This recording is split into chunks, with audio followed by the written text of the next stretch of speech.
A world that loses its power will fade into nothing. If such is the fate of this world, then I shall return it to its mother's womb. Hey everybody, Ben here, and it's a very special day. I'm here with fellow RPG boy, Brad Ellis. What's up, dude? Hey, man. Today we're going to be talking about the HD remaster of Shin Megami Tensei 3 Nocturne, which is a game that's very beloved by the community.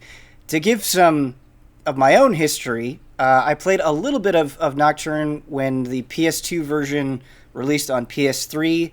Shout out to the fact that we just found out you can still download PS1 and PS2 games on PS3. That's awesome. But I did not play very much of it. So this is basically a new experience for me. I did review SMT 4 for Game Trailers. It was actually one of my first reviews.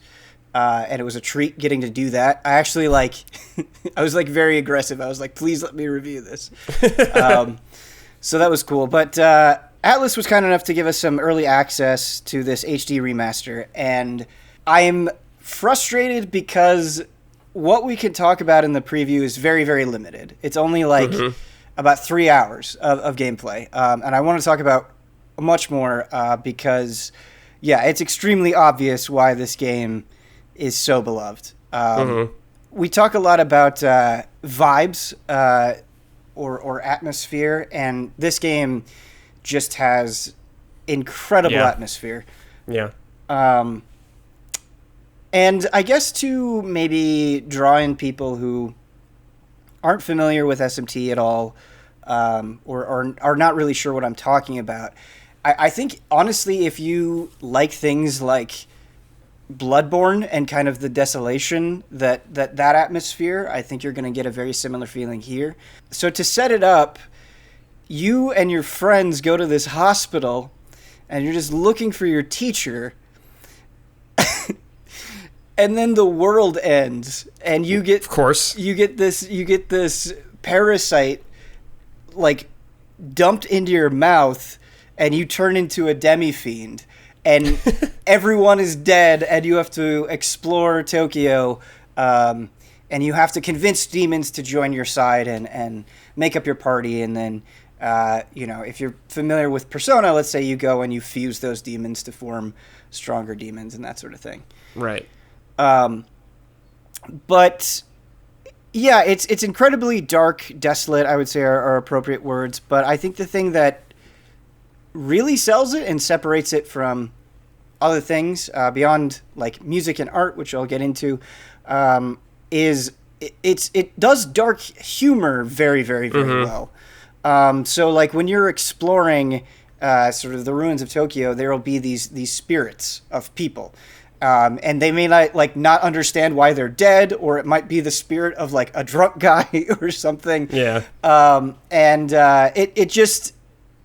It's very, very, very funny, but in a way that feels consistent with kind of the dreariness that's going on. Yeah. I've played a little bit of this game back in the day on PS2.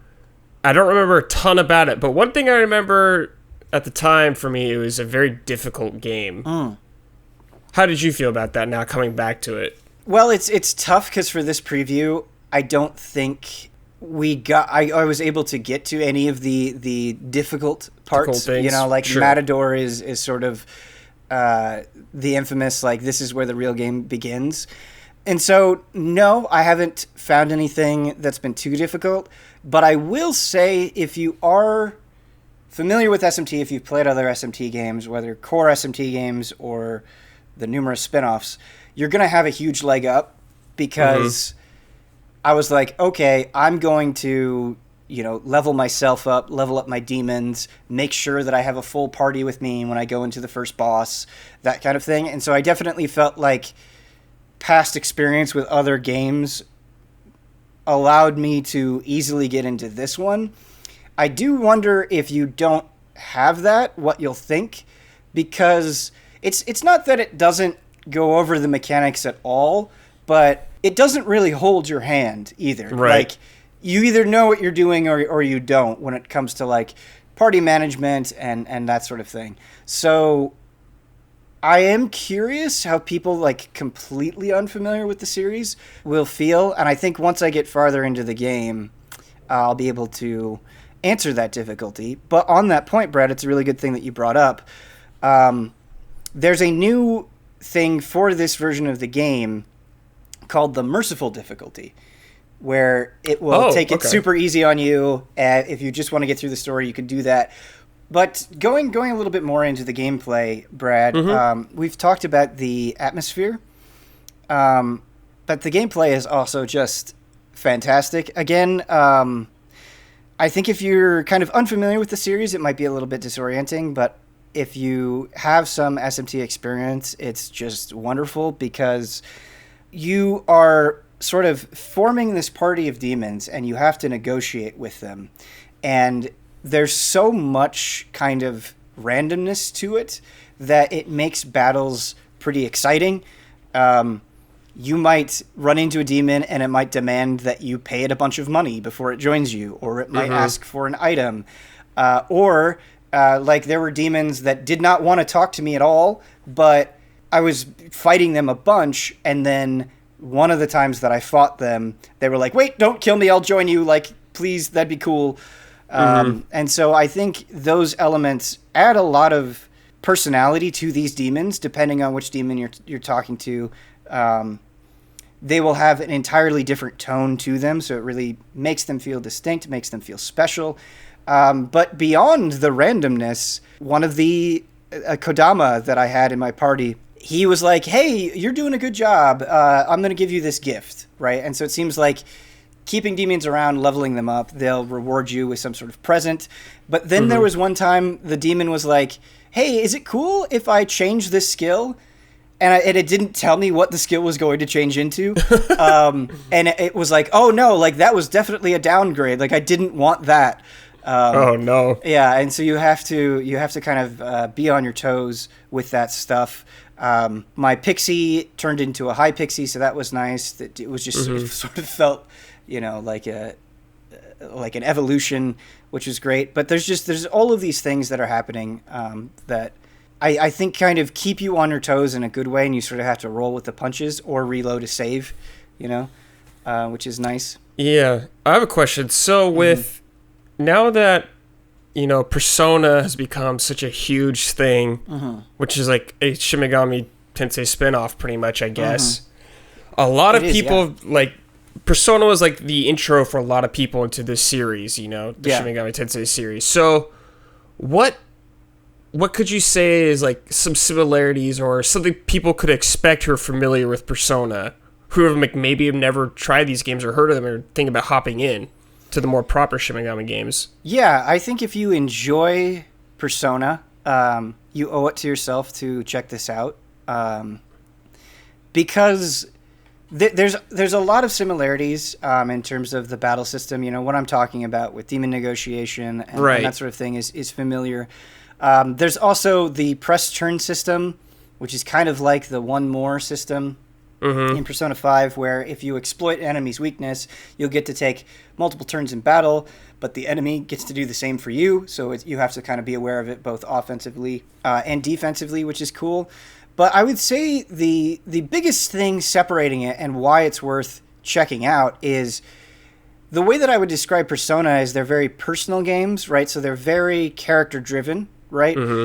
It's more so that I think than the overarching story. It's about exploring the relationships between these characters and getting the freedom to choose who you spend time with and who you invest in and that sort of thing. And it's not that there aren't great characters here, but I would say the atmosphere is completely different. I mean, I would almost describe it like a Metroid in terms of you are extremely isolated. You're alone in this world. You're just trying to understand what's going on, why the world ended, that sort of thing. And so it's a lot different, than like waking up and going to class. As you would expect at a Persona. But it's kind of like they have like a similar base. It's just a different interpretation of it. And I think that's what makes it interesting. Yeah, totally. The other thing that's cool is, like I said, your character is a demi fiend, and you can get fed these magatama where you'll basically change the parameters of your character. So you might want to have a strength magatama equipped, and you'll not only learn physical skills as you level up, but obviously, you'll have more strength and vitality. You can get different magic ones, one that will, teach you fire moves, one that will teach you ice moves, that sort of thing. And so you have a lot of control over your own character as well, which is pretty cool. And yeah, another interesting mechanic is the Kagutsuchi, which when it's basically like the moon, right? And so when the moon is full, demons, their behavior will change. They'll become more aggressive. They'll be easier to negotiate with, and that sort of thing. And so that's something you have to keep in mind as well. Right. And yeah, I think it just makes battles really, really, really fun. You do kind of have to. It's not like as generous as some other RPGs that you might be familiar with. After you kind of get past the first area, you have to pay if you want someone to heal you and get your MP back. So that's something you have to be aware of. They can also revive you, or if you get cursed, they can remove the curse from you as well. And two of the Magatama that I got, a fire one and an ice one, basically took all my money.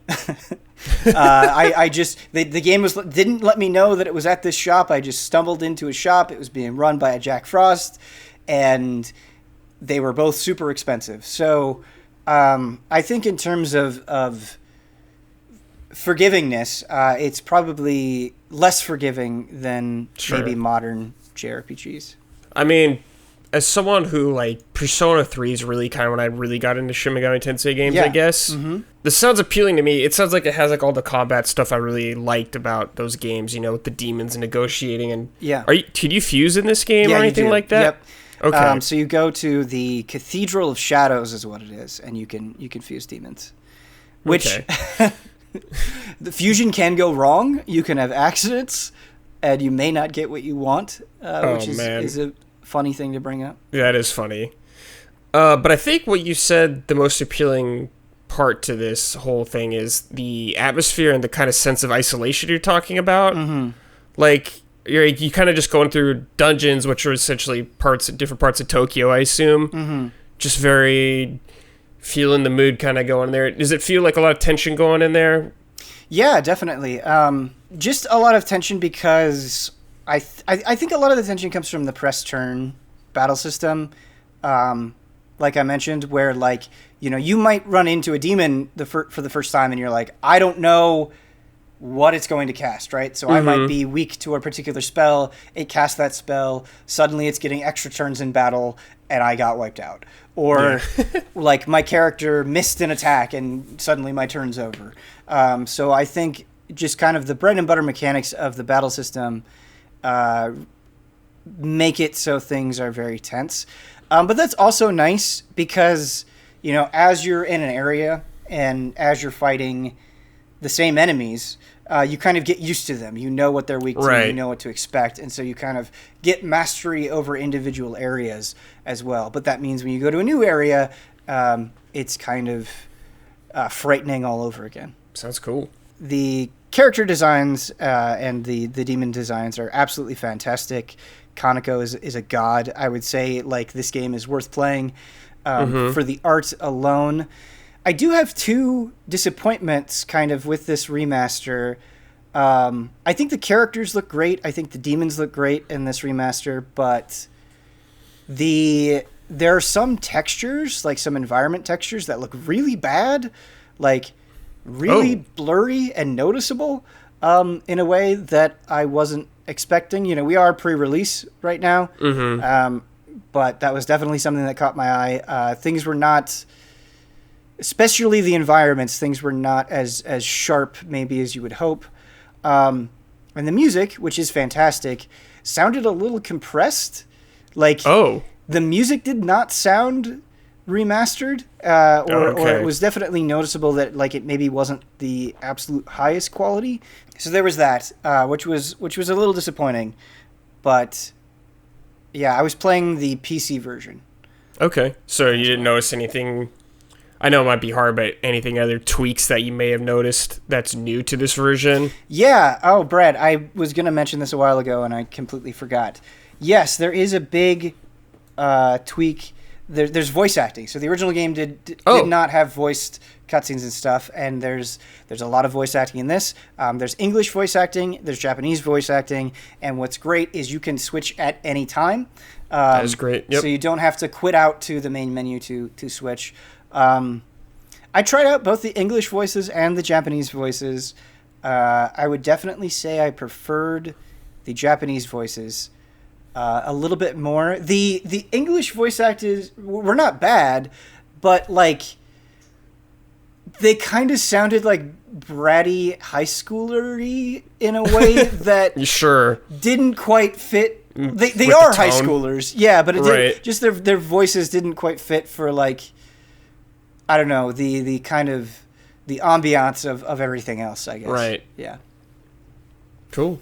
But yeah, that's it. I wish I could have played more. We were limited to kind of this first beginning section of the game, but obviously I'll have a lot more to say once it comes out at the end of next month. Yeah, absolutely.